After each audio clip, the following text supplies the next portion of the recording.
Assamese people are overjoyed over the Guinness World Record created by the Assamese Bihu dance, but Naga people felt humiliated through a song performed at the state's largest Bihu gathering. In a viral video circulating on social media, Bihu champion Ranjit Gogoi can be seen performing the Bihu song along with CM Imanta Biswasama and various dignitaries in the dais. According to the rough translation, "I was roaming in Naga houses. Nagas have potato, yam. I call Okara Naga brother-in-law and Nagini sister." The All Assam Naga Welfare Society has reacted sharply to the Bihu song, saying that the organizers should not allow such a song to be performed at an international event. Even regional fellow Bihu enthusiasts have said they were shocked to hear about it and should not have been included. To discuss on this matter, we'll be joined by L from the newsroom. Hello L, can you hear me? See, one of the reasons why this song has garnered negativity is because they use the words such as okra, which in Nagamese, or in English we may translate it to stupid or mad, etc. And also the other word that has been used is nagini, which is used to refer Naga women in this song. And then if you translate it well in Assamese, it means a mythical human snake form, or we might say snake also. So do you think these terms are justified for one to enjoy their festival? Yeah, it's actually something that is not really we should be getting angry about, in the sense that I think it speaks more about us than it does on the organizers, on the reverse. That's what I mean to say. I think the reason that all of us are not really happy with this is because not so much for the racist slur and the aspersions that are being cast on a community through the lyrics of the song, but mostly because I think the Naga people and the people of Assam have been really making efforts, especially in the context of the border issue. We've been really making efforts to come together, to have dialogue, to have better relations with each other.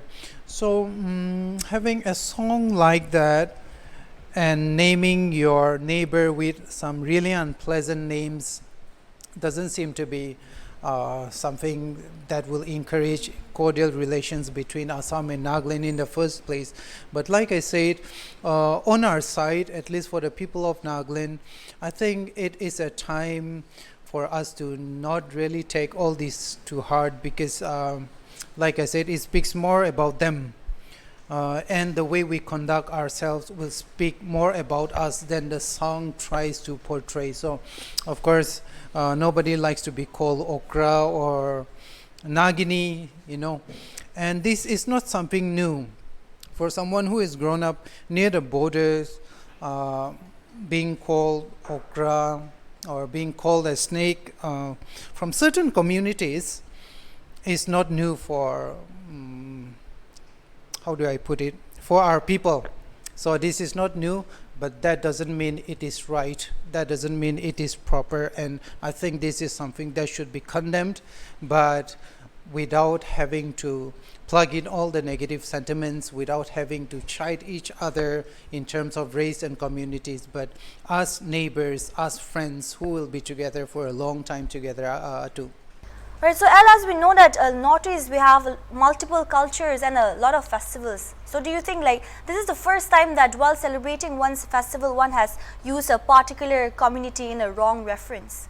Oh yeah, definitely. And on this scale, I think the embarrassment is a lot, because we are talking about an international event where a lot of big government leaders were in attendance, community leaderships from across the Northeast too, I believe.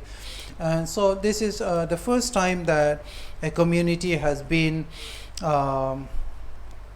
given names, unpleasant names. Of course, in our community interactions at a personal level, we are aware of all the racism that is going on even among the communities in the Northeast. But I think this is definitely the first time that someone who is respected in the entertainment and music world in Assam had to come up with lyrics that were not really how do you say, reflective of political correctness, at least You may have personal opinions about me, I may have personal opinions about you, but in public, and especially at a very big event like the Guinness World Records that was conducted in Assam, I think these are times that we really need to we really need to show poise also. We need to show our education, and we need to show our culture, and definitely we should be also very careful about writing lyrics that might show your neighbor in bad light for whatever reason you might have.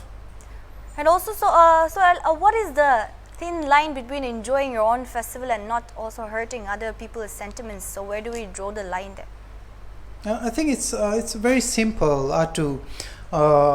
There are no rules to it in the sense, because there is only one rule when it comes to community engagements. When you're talking in public, when you're singing and performing in public, and I make sure that I tell this even to my younger relatives. When you post photographs on Instagram or Facebook, make sure that it is decent, because you being out there represents me and my family. So the same way with entertainment events or community events such as the Bihu celebrations in Assam, I think there is no other rules except that you should show respect, not only to others who are attending, or not only to people who might be in direct vicinity to yours, but also to yourself, because the songs that you sing, the words that you speak will represent and will reflect your own community. It won't reflect on the image of the person that you're criticizing or making fun of. It will only reflect yourself. So that is the reason why I am saying, us Nagas, I think we take pride in our education, in our rich cultural values of showing hospitality to strangers, to people we don't even know, showing them respect and welcoming them into our homes. Those are the kind of values that we Nagas grew up from. So even in the face of the sentiments that we have been seeing, especially after the song was performed and the video going viral, I think on our part, we shouldn't be angry but show poise also. We should be cultured in our response in how we treat it. We cannot behave the way other people might be behaving or saying things about us. So I think it is a very good opportunity for us to show our best face and tell the world that, oh, those songs and lyrics and poems against us are not the persons that we are. I think it's a very good opportunity for us to show our best side. Right, and also, as you have mentioned, we live in a time when we are trying to bring peace and harmony between each of us, the neighboring states or be it countries, whatever. But see, Dr. Imanta Biswasama, who is also the convener of NEDA, speaks about how the Northeast can move forward through unity. Do incidents such as these somehow show the lackadaisical attitude, as Assam is referred to as the elder brother to all the other Northeastern states? Yeah, definitely. The Chief Minister of Assam and, of course, the PJP leaders, besides the government leaders of the NDPP, I think they enjoy very good relations. Mr. Sarma, Mr. Rio, Mr. Jacob Zimomi, Mr. Yantungo Patan, they are, I believe, in a very good space of relations with each other, not only because they share same party values, but because they are also neighbors, Assam and Nagaland. So for them personally, I think they have very good relations. But on the other side, when it comes to the Chief Minister of Assam attending the same event where racist slurs were made in a song by a certain musician in Assam, to be fair, I don't think the Chief Minister of Assam knows, or knew that this kind of a song would have been sung.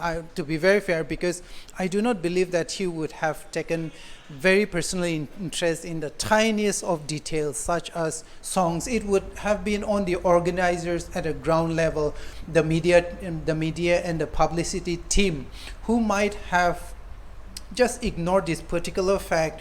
They just threw all caution to the wind because, hey, it's just a song. Nobody knew that there would be racist slurs inside that songs. Maybe that might be the reason, but I believe that Mr. Sarma and the Nagaland government, they have good relations, and I do not believe that the action of one musician, unfortunately, whose work got got out of the sight of scrutiny here might have, might have any kind of impact between the governments of Nagaland and government of Assam. Besides that, I think it's the organizers at the ground level that should be questioned why these lapses happened. Right. Thank you so much, El. I think that's all the discussion we'll have for now. Thank you so much for joining me. Thank you, Atu.